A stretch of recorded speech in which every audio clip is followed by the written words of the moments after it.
महाकाल और युग प्रत्यावर्तन प्रक्रिया डे 81। परम पूज्य गुरुदेव वंदे माता जी आदि शक्ति माँ गायत्री को हृदय में महसूस करते हुए उनसे प्रार्थना कि स्वाध्याय के माध्यम से हम सभी का मार्गदर्शन हो। आगे बढ़ते हैं। अभी गुरुदेव ने हमें मनस्वी बताया कि मनस्वी होना क्या होता है और कितना इम्पोर्टेंट है, और मनस्वी और आत्मबल बल संपन्न होना ही पड़ेगा। और जिस जीवन को जीने की बात गुरुदेव यहाँ कर रहे हैं, महाकाल का अगर हमें अनुदान वरदान चाहिए या हमें महाकाल की योजना में अपना भागीदारी करनी है तो उसके लिए करेज की ज़रूरत है, साहस की ज़रूरत है, तप और त्याग की ज़रूरत है। हम केवल अपने लिए नहीं सोच सकते। इसी में अब गुरुदेव कारण शरीर के बारे में बता रहे हैं। जैसे कि 3 शरीर की बात गुरुदेव ने की थी कि कौन सा शरीर आत्मा के पास है, कौन सा आगे है, कौन सा, सब कुछ गुरुदेव ने हमने पिछले स्वाध्याय में सारा पढ़ा है। तो अब गुरुदेव बता रहे हैं कि कारण शरीर में परमेश्वर की प्रतिष्ठापना। तो कारण शरीर में गुरुदेव कह रहे हैं कि परमेश्वर हमें वहां पे की प्रतिष्ठापना, मतलब कारण शरीर कौन सा, जो आत्मा के सबसे ज्यादा पास है, भावना है। पहले भाव बना और फिर सूक्ष्म शरीर यानी विचार आए और उससे हमारा स्थूल शरीर यानी कर्म। ये गुरुदेव ने हमें पहले समझाया। तो इसको पढ़ते हैं। गुरुदेव लिख रहे हैं, उपनिषद ने परमात्मा के भावनात्मक स्वरूप का वर्णन करते हुए कहा है, रसो वै सहा, अर्थात प्रेम ही परमेश्वर है। ये लाइन ना, ये जो बात है ना, ये भाव मेरा एज एन इंडिविजुअल तो बहुत फेवरेट है। मुझे ऐसा फील होता है कई बार कि हम सब ना उसी एक ऊर्जा के बने हैं। सूर्य की ऊर्जा का ट्रांसफॉर्मेशन, अर्थात हम सब प्रेम की ऊर्जा से बने हुए हैं। और गुरु तत्व, गुरु को जैसे गुरुदेव ने पहले समझाया कि हम व्यक्ति में नहीं, विचारों में गुरु को खोजेंगे, तो उस गुरु तत्व रूपी धागे से हम सब एक साथ जुड़ गए हैं। तो ये प्रेम, और क्योंकि सब कुछ एक ही है, सत्य रज तम सब कुछ वही है और उसी के माध्यम से प्रकट हो रहा है। तो केवल प्रेम ही प्रेम है इस सृष्टि में। असल में आंखों से भगवान जिस भी रूप में देखा जा सके, अंतरात्मा में उसकी संवेदना प्रेम रूप में ही पाई जाती है। जिसके अंतःकरण में, स्वभाव में, व्यवहार में प्रेम भावना का जितना समन्वय है, समझना चाहिए कि उसमें उतना ही ईश्वरत्व घुला हुआ है। अब यहाँ गुरुदेव कौन से प्रेम की बात कर रहे हैं? ये प्रेम नहीं जिस फॉल्स आइडेंटिटी में हम फंसे हुए हैं, जो बस मैं और मेरा तक रिलेटेड है। मेरा पति, मेरा बच्चा, मेरा ये, मेरा वो रिश्तेदार। वो प्रेम में कहीं ना कहीं स्वार्थ और एक्सपेक्टेशंस हैं। जिस प्रेम की बात गुरुदेव यहाँ कर रहे हैं वो प्रेम है परमात्मा के स्तर का प्रेम, जहाँ केवल देने का भाव हो और कोई भाव शेष ही ना बचे, बस केवल देने का भाव। और कोई आपको कुछ भी कह रहा हो, आपको बस उसमें परमात्मा ही नजर आए और आप सोचेंगे हाँ, परमात्मा मुझे इसके माध्यम से सिखाने आया है, उसके माध्यम से सिखाने आया है। आपके मन में केवल एक, और आप उनके लिए सद्भावना डालें, केवल अपनी सद्भावना अपने मन से। उस प्रेम की बात यहाँ गुरुदेव कर रहे हैं। प्रेम वह केंद्र बिंदु है जिसके इर्द गिर्द अनेकों आध्यात्मिक सद्गुण विद्यमान रहते हैं। फूल खिलता है तो उस पर अनेक भौरे, तितली, मधुमक्खी घुमड़ती दिखाई देती हैं। प्रेम तत्व जिसके अंतःकरण में उगेगा, उसमें सौजन्य, सहृदयता, दया, करुणा, सेवा, उदारता, क्षमा, आत्मीयता आदि अनेक सत्प्रवृत्तियां अनायासी दृष्टिगोचर होने लगेंगी। प्रेम पात्र के प्रति अपार सहानुभूति होती है।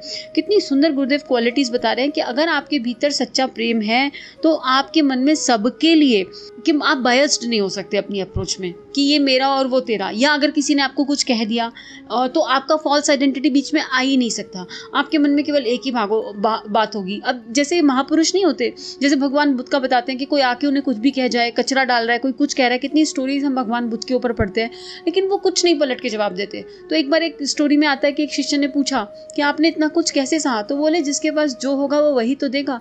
तो मुझे तो मेरे भगवान ने केवल प्रेम ही दिया है, मुझे तो बस ये पता है कि प्रेम ही एक सच्ची पूजा है और मेरे पास वो वही है देने के लिए। तो वो उसका संस्कार है और मैं उसके लिए यहाँ बैठ के प्रार्थना कर सकता हूँ कि जो मुझे मिला, प्रेम का ये संस्कार, सुंदर प्रेम का फूल मेरे अंदर खिला, वही फूल पूरी सृष्टि में, पूरे देश में सबके भीतर खिले। हम ये प्रार्थना तो कर ही सकते हैं। और जब प्रेम होगा तो अंदर हर किसी के लिए आपके मन में करुणा होगी, सेवा का भाव होगा, उदारता होगी और कभी थकान महसूस नहीं होगी। पता है, प्रेम एक ऊर्जा है, ये आपको थकने नहीं देती। जैसे कोई काम अगर हम मन से करते हैं, प्रेम से करते हैं, मान लो आपको कुछ काम आ गया, कोई एक्टिविटी आ गई, आपको 10 लोगों का खाना, 20 लोगों का खाना बनाना है और आप बिल्कुल प्रेम में डूबे हुए हो जिनके लिए बनाना है, तो आपको पता भी नहीं चलेगा वो 20 लोगों का काम कहाँ हो गया। लेकिन अगर आप उस भाव में नहीं हो और आप उसे बाहर समझ के कर रहे हो तो आपको इतना हेडेक लगेगा, ये कैसे करना है, वो कैसे करना है।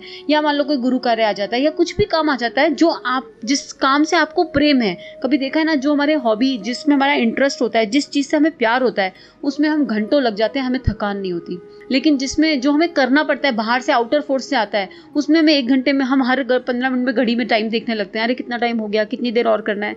तो इस गुरुदेव उस वाले प्रेम की बात कर रहे हैं जो एकदम प्योरेस्ट फॉर्म में है अपनी।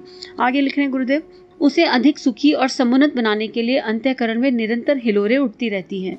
जो अपने पास है उसे प्रेमी पर उत्सर्ग करने की अभिलाषा रहती है। इस प्रकार आकांक्षा अभिलाषा होने पर स्वतः प्रिय पात्र के प्रति अधिक सज्जनता का व्यवहार बन पड़ता है और प्रेम किसी व्यक्ति विशेष तक सीमित न रहकर यदि विश्व मानव के प्रति, जनता जनार्दन के प्रति व्यापक हो गया तो ऐसा व्यक्ति संत, ऋषि, सज्जन, देव से कम कुछ हो ही नहीं सकता।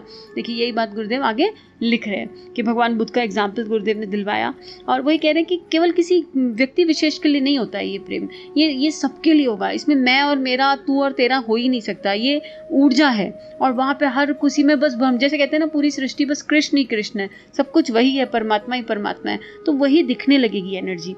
तो आगे गुरुदेव लिख रहे हैं, मानवोचित देवोपम समस्त सद्गुण उसमें सुविकसित पाए जाएंगे। जिसमें ऐसी महानता हो उसे इस धरती पर ईश्वर का प्रतीक प्रतिनिधि ही कहा जाएगा।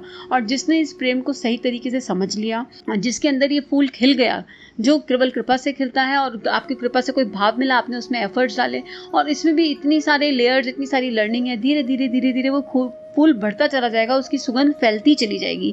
तो उसको गुरुदेव बोल रहे हैं कि बस वो भगवान ही है, वो ईश्वर का प्रतिनिधि मान लो आप उसे, क्योंकि उसके भीतर वो आपको जज नहीं कर रहा, वो आपको ऑब्जर्व नहीं कर रहा, वो आपके लिए कोई धारणा नहीं बनाएगा, वो बस प्रेम जानता है। जिसके अंदर ये फूल खिल गया उसको बस एक पता है कि प्रेम, मुझे तो बस सबके लिए सद्भावना, सबके लिए करुणा, सबके लिए सेवा, उदारता का भाव डिपॉजिट करना है। आगे गुरुदेव कह रहे हैं, प्रेमी का दाम्पत्य जीवन स्वर्ग जैसा पाया जाएगा।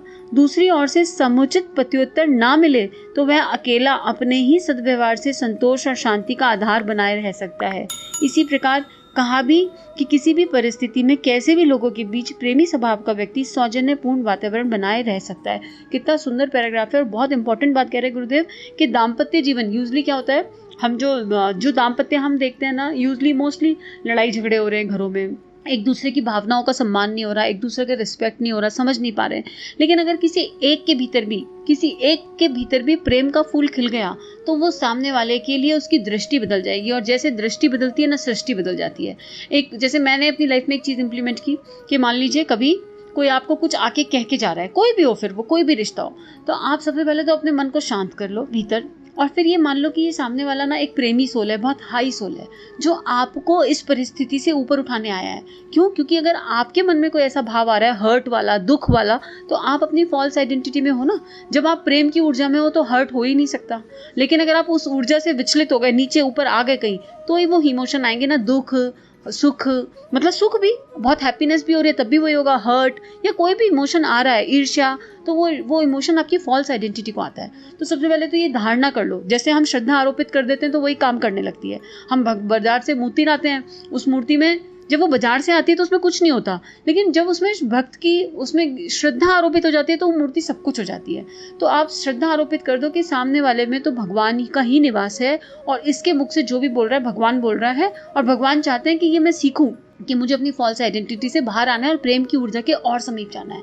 फिर आपके अंदर से जो रेडिएट होता है ना, एक तो आपकी श्रद्धा सामने वाले पे काम करने लगती है, उसकी एनर्जीज, उसकी वाइब्रेशन, उसकी फील्ड चेंज हो जाती है और आप क्योंकि और समीप अपने भीतर उस प्रेम की ऊर्जा के और पहुंच जाते हैं, तो आपके भीतर से जो रेडिएट होता है वो प्योरेस्ट फॉर्म ऑफ लव होता है। फिर आपके शब्द मैटर नहीं करते, जो आपके अंदर से रेडिएट होता है ना, वो सामने वाले पे इम्पैक्ट डालने लगता है और गृहस्थी बहुत सुंदर हो जाती है। फिर कोई भी रिश्ता मुश्किल नहीं होगा, भले ही वो ऊपर से लगे, भले ही उसमें शब्द कम हो, उसमें बात कम हो, लेकिन जो सूक्ष्म में होगा ना और जो आत्मा डिपॉजिट करेगी वो केवल प्रेम होगा। तो गुरुदेव यही बात इसमें समझा रहे थे। नारकीय दुष्टताएं, दुष्प्रवृत्तियां उन हृदयों में उगती हैं जो रूखे, नीरस, शुष्क, कठोर, निर्दय प्रकृति के हैं। उनमें एक एक करके सभी दानवी दुर्गुण एकत्रित होते चले जाएंगे।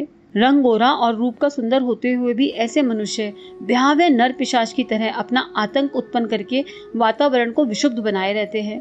शोक, संताप, कलेश, कलह, द्वेष, दुर्भावी उसके चारों ओर उमड़ते घुमड़ते पाए जाएंगे। ये गुरुदेव पहले भी नर पिशाच के बारे में जब बता रहे थे तो डिस्कस कर चुके कि अगर प्रेम की कमी होगी, सद्भावनाओं की कमी होगी तो किस तरह के विचार। लेकिन अगर यहीं पे कानन शरीर में प्रेम उत्पन्न हो जाए तो फिर इस तरह के विचारों के अपोजिट विचार, यानी जो गुरुदेव ने पहले बताए, सौजन्य, सहजता, दया, करुणा इत्यादि विचार उत्पन्न होंगे। तो आगे गुरुदेव इसमें लिख रहे हैं, कारण शरीर की उत्कृष्टता प्रेम भावना की अभिवृद्धि पर निर्भर है। भक्ति के वश में भगवान होने की उक्ति प्रसिद्ध है। भक्ति का अर्थ प्रेम ही तो है। जो प्रेमी है वही भक्त है। जिसके अंतःकरण में जितनी प्रेम भावनाएं उमड़ती हैं, ईश्वर उसके उतना ही समीप खिंचता चला आता है। सच तो यह है कि प्रेम ही परमेश्वर है। कितनी खूबसूरत बात गुरुदेव बता रहे हैं। और पहले पैराग्राफ में गुरुदेव ने बताया कि रंग रूप का कोई मायने नहीं रखता। कुछ लोग आपको शारीरिक, आप अपनी स्थूल दृष्टि से शारीरिक स्तर पे देखो तो आपको लगेगा ये कैसे हैं, कितने सुंदर हैं, लेकिन जब बात करते हैं तो पता चलता है कि अरे ये केवल बाहर से ही सुंदर है। तो ये जो बाहर की हम आवरण देखते हैं ये सब क्षणिक है। भीतर वाले को समझना, उसको जानना और उससे एक आत्मीयता होना इंपॉर्टेंट है। इस पैराग्राफ में गुरुदेव इतनी सुंदर बात कह रहे हैं कि प्रेम और भक्ति एक ही चीज है। भक्ति की पराकाष्ठा प्रेम है और प्रेम की पराकाष्ठा भक्ति है। और भगवान जैसे क्या, राधा जी के कृष्ण राधा जी के लिए नाचे, और मीरा जी के कृष्ण हमने सबने सुना है, प्रभुपाद जी महाराज जी, सारे एग्जाम्पल्स हम पहले गुरुदेव ले चुके हैं। और ये सब क्या थे, ये लोग भक्ति की पराकाष्ठा थे। इनके लिए भगवान पीछे पीछे पीछे पीछे, और ये नाम तो हमें पता है, पर ऐसे भी लोग हैं इंडिविजुअली जो आते हैं, भक्ति करते हैं और अपनी दुनिया में रहते हैं और उनके मन में किसी के लिए कोई दुर्भाव नहीं होता। वो केवल अपने भगवान में मस्त, और कोई आया तो सबका सम्मान, कोई आए तो सबको प्रेम, अपना कर्म कर्तव्य पूरी तरीके से करना, उस मार्ग पे चलते हैं। और धीरे धीरे, क्योंकि कई जन्मों की यात्रा है, तो धीरे धीरे जब होनी होगी पूरी हो जाएगी, लेकिन एटलीस्ट हम एक स्टेप तो बढ़ाएं। तो कितनी सुंदर बात गुरुदेव कह रहे हैं कि प्रेमी ही भक्त है और भक्ति प्रेमी है। प्रेम की पराकाष्ठा ही भक्ति है। और जिसके अंदर जितनी भक्ति, ईश्वर उसके पीछे, उसके अंदर उतना ही ज्यादा ईश्वर प्रकट हो जाता है। यह उदात्त भावना जहां भी निवास करती है वहां अमृत निर्झर झरता है, और इसकी छाया जिस पर पड़ जाती है अपने आप को धन्य अनुभव करता है। कारण शरीर में देवत्व का अभिवर्धन करने के लिए हमें अपनी उपासना में प्रेम भावना का समावेश करना चाहिए। सामान्यतः गायत्री उपासना की शिक्षा दी गई है। आत्मा की परिपुष्टि के लिए विभिन्न विधियां एवं पद्धतियां भी नियुक्त की जाती हैं। अपने अपने स्थान पर यह सभी उपयुक्त है। आरंभ में नाम, जप, कीर्तन, पूजन, हवन, श्रृंगार, उपवास, भोग, प्रसाद आदि के महात्म्य से यह पूजा पद्धतियां की जाती हैं, पर इनका क्रमिक विकास प्रेम भावनाओं की अभिवृद्धि के साथ ही होता है। मीरा, शबरी, गोपी, सूर, तुलसी आदि की प्रकट भक्ति में उनकी प्रेम भावना ही प्रधान आधार थी। कितना सुंदर पैराग्राफ है। गुरुदेव कितना सुंदर वर्णन कर रहे हैं कि हर चीज की अपनी इंपॉर्टेंस है। जो हम स्टार्टिंग में देखो, कर्म कांड जैसे उपासना समर्पण योग में लगातार सुप्रिया दीदी समझा रही है यही बात। कर्म कांड अपनी जगह है, कर्म कांड की अपनी वैल्यू है, लेकिन इंटेंशन मैटर करती है। किस भाव से किया वो बहुत मैटर करता है। अगर आपका भाव सच्चा है एक बार को, और आपने बिना स्नान किए भी अपने प्रभु को छू लिया ना, लेकिन आपके भीतर तो आप ही जान रहे हो ना क्या चल रहा है, तो वो चलेगा। लेकिन आपने केवल एक रिचुअल निभाने के लिए, भाई सुबह उठते हैं और घर में दिया जगाना है, ये तो आवश्यक है, एक रूटीन का कार्यक्रम है, और बिल्कुल रोबोट के जैसे वो दिया जगा दिया, बाती कर दी, घंटी बजा दी, तो आप कौन से भगवान को खुश कर रहे हो?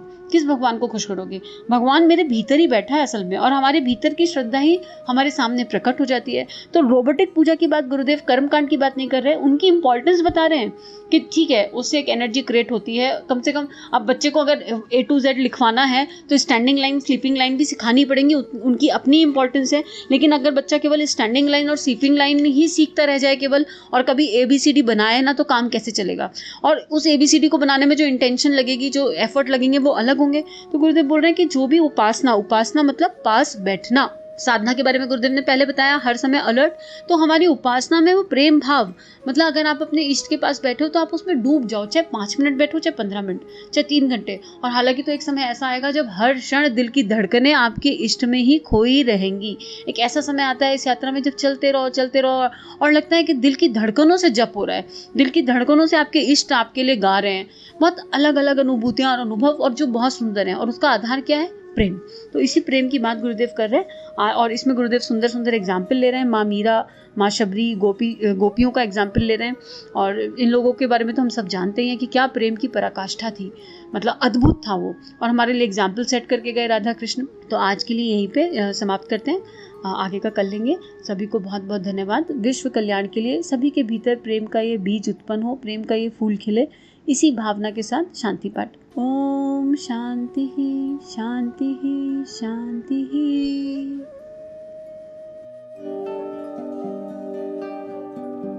हमारे YouTube चैनल को सब्सक्राइब करें और बेल आइकन को दबाकर ऑल पर क्लिक करें ताकि नोटिफिकेशंस आपको मिलती रहें।